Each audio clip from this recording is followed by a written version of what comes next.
Hello दोस्तों, नमस्कार। SM किसी चैनल में मैं आप सब लोगों का दिल से बहुत बहुत स्वागत करता हूं। अगर आपने पहली बार विजिट किया है जरूर इस चैनल को सब्सक्राइब कर लेना।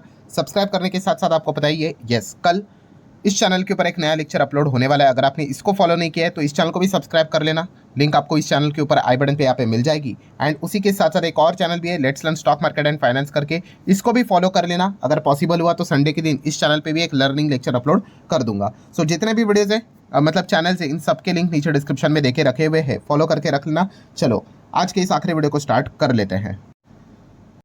सो ठीक है दोस्तों, अभी हम लोग आ चुके हैं बिल्कुल हमारे नॉर्मल स्क्रीन के ऊपर। एंड लेट नाइट भी अगर हम लोग बात कर ले, काफ़ी कुछ इंपॉर्टेंट अपडेट्स खबरें हम लोग को देखने को मिल रही है। तो स्टार्ट करते हैं सबसे पहले तो अमेरिकन मार्केट के साथ। अमेरिकन मार्केट अभी मैं वीडियो बना रहा हूँ तब आप देख सकते हो 300 सवा 300 पॉइंट नीचे देखने को मिल रहा है, दबाव के साथ चलते हुए देखने को मिल रहा है। नैस्डैक की स्थिति आप देख सकते हो 60-70 पॉइंट डाउन देखने को यहाँ पे मिल रहा है। और इस गिरावट के पीछे एक बहुत बड़ा कॉन्क्रीट कारण भी है। मतलब देखिए, ये जो बाकी की चीज़ें है, टैरिफ के चलते अनसर्टेनिटी, बॉन्ड यील्ड्स बढ़ रहे, वो तो है। बट आज के दिन की बात करें तो आप सभी लोगों को यहाँ पे बताइए कि लगभग 6-6:30 बजे के आसपास एक बहुत इंपॉर्टेंट डेटा पब्लिश होने वाला था। कौन सा?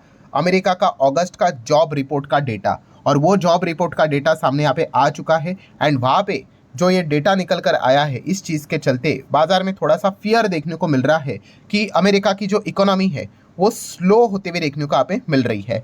मतलब हम यहाँ पे कह सकते हैं दोस्तों कि जिस प्रकार से यहाँ पे अच्छा डेटा आना चाहिए था, उतना कोई पावरफुल तो डेटा देखने को यहाँ पे मिला नहीं। एंड इस चीज़ के चलते क्या प्रॉब्लम हो सकती है? यस, जो लोग यहाँ पे एक्सपेक्टेशन लेकर चल रहे हैं कि federal reserve interest rate cut यहाँ पे करेंगे, ठीक है, तो ये डेटा देखकर ज़रूर फेड एंड उनके जो मेंबर्स हैं वो इन्फ्लुएंस हो सकते हैं, ठीक है, कि इकोनॉमी हम लोग को स्लो देखने को यहाँ पे मिल रही है, ठीक है। और ये टैरिफ की पागलपंती के चलते ही थोड़ा बहुत हम लोग को दिक्कत भी देखने को यहाँ पे मिल रहा है। तो क्या इस पॉइंट के चलते क्या यहाँ पे क्या रेट कट, जो कि मैं आप लोगों को बताना चाहूँगा, फेड में जो बातचीत चलती है, ठीक है, आपको बताना चाहूँगा 99% बातें बोली जा रही कि इस वक्त तो रेट कट होने ही वाला है, ठीक है। सितंबर में ही मीटिंग है, आप सभी लोगों को यहाँ पे पता ही है।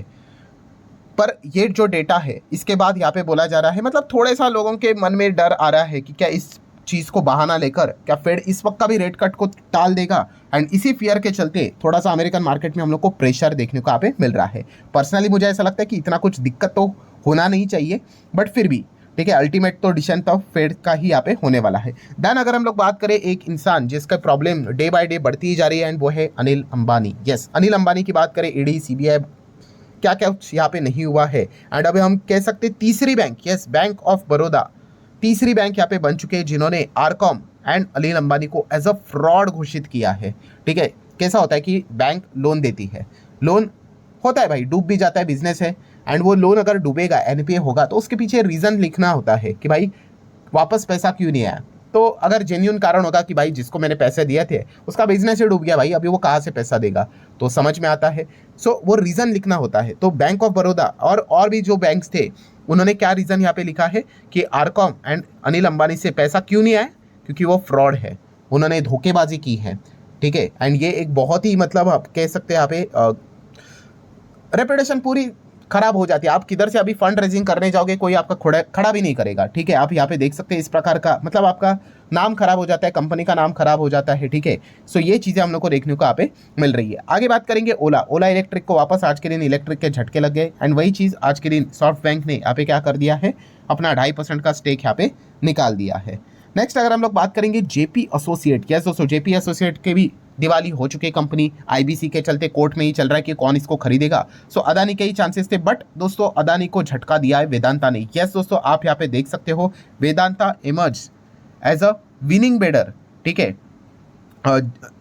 जयप्रकाश एसोसिएट की अगर हम लोग यहाँ पे बात करें, एंड गौतम अदानी को सरपास करते हुए देखने को यहाँ पे मिल रहे हैं। मतलब आप यहाँ पे देख सकते हो वेदांता ने क्या किया है, अदानी को फिलहाल तो यहाँ पे बीट किया है। एक्विजिशन प्रोसेस की अगर बात करें तो, जेपी एसोसिएट की बात करें तो, ठीक है। तो ये पॉइंट्स हमारे सामने फिलहाल तो आते हुए देखने को यहाँ पे मिल चुके हैं। ग्लेनमार्क की अगर बात करें, ग्लेनमार्क क्यों भाग गया, तो इसके पीछे का रीज़न है दोस्तों, ग्लेनमार्क एक दवाई बना रहा है लंग कैंसर को लेकर, ठीक है। और ये अब इनका जो ये ट्रायल है ठीक है, वो फेज़ 3 में हम लोगों को जाते हुए देखने को यहाँ पे मिल रहा है। सो जितने जल्द से जल्द ये चीज़ यहाँ पे बनेगी, ठीक है, उतना ज़्यादा इन कंपनीज़ को फ़ायदा होगा, आप सभी लोगों को यहाँ पे पता ही है। नेक्स्ट अगर हम लोग बात करेंगे जिनके पास पुरानी गाड़ी है, ठीक है, इतनी भी पुरानी जितने की पिक्चर में दिखाई है, जस्ट बोलने के लिए कि ओल्ड व्हीकल अगर आपके पास होगी तो उनके लिए एक थोड़ी सी और बैड न्यूज़ हम लोग को देखने को यहाँ पे मिल रही है कि यहाँ पे मतलब आ सकती है, यहाँ पे सेंट्रल गवर्नमेंट यहाँ पे एक प्लान कर रही है। क्या प्लान कर रही है कि फिटनेस टेस्ट होता है, ठीक है, उसका जो सर्टिफिकेशन फीस जो यहाँ पे रहेगा ओल्डर व्हीकल के लिए, वो यहाँ पे बढ़ा सकती है, उसकी फ़ीस बढ़ा सकती है, ठीक है। सो आप सभी लोगों को यहाँ पे पता है अगर आपके पास पुरानी गाड़ी होगी, ठीक है, वो उनके रूल्स यहाँ पे होते हैं। एंड अगर उसको आपको रोड पे चलाना है तो आपको फिटनेस टेस्ट का सर्टिफिकेट होना चाहिए, वरना अगर आपको पकड़ लेगा तो बहुत ही भारी भरकम फाइन भी यहाँ पे लग सकता है। सो ये फिटनेस टेस्ट मतलब क्या, आपकी गाड़ी प्रॉपरली यहाँ पे होगी, सारी चीज़ें ठीक यहाँ पे होगी, ठीक है। तो इस चीज़ के लिए आपको ये जो टेस्ट करनी होती है उसके लिए फ़ीस होती है, तो वो क्या करने वाले हैं भाई, इसको बढ़ाने वाले हैं, ठीक है। मतलब इन शॉर्ट वो डिस्करेज कर रहे हैं कि भाई अब अगर आपके पास पुरानी गाड़ी है तो उसको यहाँ पे बेच डालो, नई गाड़ी ले लो, क्यों इतना झंझट में पड़ रहे हो। देन नेक्स्ट अगर बात करेंगे जीएसटी, अभी जीएसटी काउंसिल की मीटिंग हुई है, निर्मला सीतारमन जी का आज इंटरव्यू भी देखने को मिल गया। तो सबसे पहले तो निर्मला सीतारमन जी ने एक बहुत बड़ी बात यहाँ पे की है, जो कि सबसे इंपॉर्टेंट बात है। उन्होंने बोला कि भाई जीएसटी के रेट कट्स हम लोगों ने कर दिया, अब ये कंपनी का काम है कि ये जो बेनिफिट्स है ये पहुंचने चाहिए आम आदमी तक।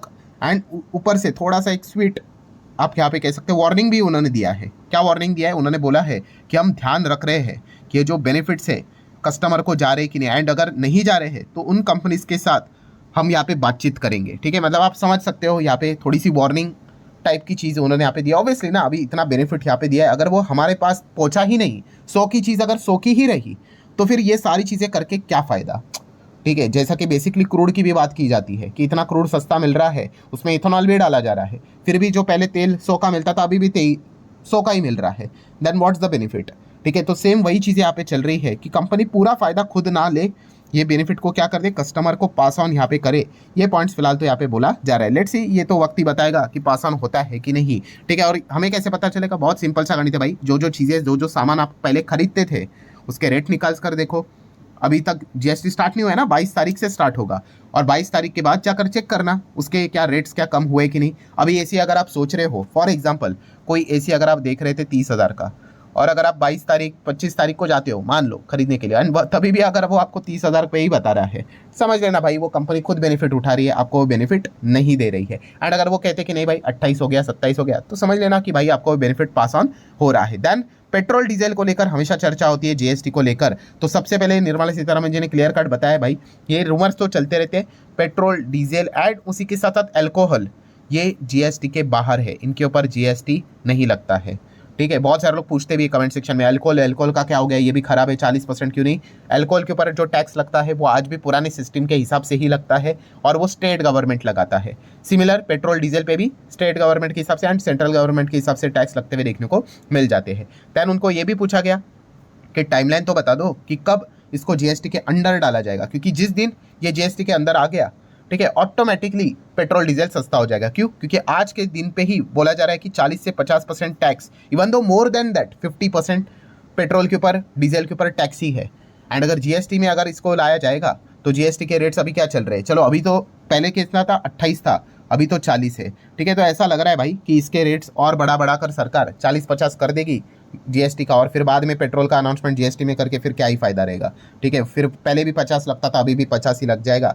बट मेन पॉइंट क्या है कि निर्मला सीतारमन जी ने कहा है कि इमीडिएटली कोई फ्यूचर में पेट्रोल डीजल यहाँ पे जीएसटी के अंदर आएगा, इसके चांसेस ना के बराबर है। आगे बढ़ेंगे वीबीएल को लेकर। वीबीएल की खबर आप लोगों ने सुनी होगी, यस, जॉइंट वेंचर जो इन्होंने यहाँ पे किया है, जो रेफ्रिजरेटर्स जो यहाँ पे है वो कंपनी यहाँ पे बनाएगी एवरेस्ट इंटरनेशनल के साथ मिलकर। नेक्स्ट अगर बात करेंगे एफआईएस एक्टिविटीज़, तो एफआईएस ने वही काम किया है जो हमेशा करते हैं, 1300 करोड़ का माल बेचा है। डीएस ने भी वही काम किया, वो हमेशा मैक्सिमम करते हैं, 1800 करोड़ का माल खरीदा है। गोल्ड तो भाई पहुँचते ही जा रहे हैं, अभी देखने वाली बात है 1,10,000 का लेवल गोल्ड कब टच करेगा। नेक्स्ट अगर बात करेंगे बिटकॉइन, यहाँ पे 1,10,000, बट ये यूएस डॉलर की बात हो रही है। बिटकॉइन यहाँ पे चलते हुए देखने को मिल रहा है, क्रूड 65-61 के आसपास देखने को यहाँ पे मिल रहा है।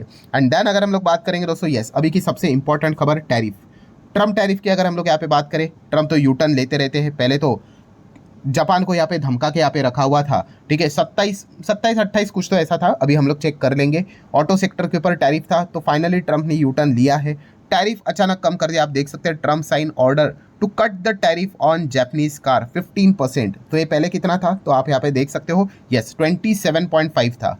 सो वहाँ से घटा घटा कर अब ये 15 तक आ चुके हैं। तो टोयोटा की बात कर ले, निसान होंडा की बात कर ले, तो चलिए इनके लिए अच्छी खबर हम लोग को देखने को यहाँ पे मिल रही है। मतलब क्या है, ट्रम्प अल्टीमेटली प्रेशर तो क्रिएट करते हैं, बट बाद में हम लोगों ने देखा है वो प्रेशर रिलीज भी होते हुए देखने को यहाँ पे मिल जाता है। सो यही चीज़ अभी जापान के साथ भी होते हुए देखने को मिल चुकी है। ऑटो सेक्टर का जो टैरिफ था आप देख सकते हो 27.5 से 15% तक नीचे आते हुए देखने को यहाँ पे मिल चुका है, और ये ऑफिशियल खबर देखने को मिल रही है। सो ठीक है दोस्तों, आशा करता हूँ वीडियो हेल्पफुल लगा होगा। चाहो तो लाइक एंड शेयर यहाँ पे कर सकते हो, एंड इन दोनों चैनल को फॉलो करके रख लेना, ठीक है। जो वीडियोस आने वाले हैं वो काफ़ी इंपॉर्टेंट होने वाले हैं। सो चले दोस्तों, मिलते हैं आप डायरेक्टली कल, तब तक के लिए बाय बाय।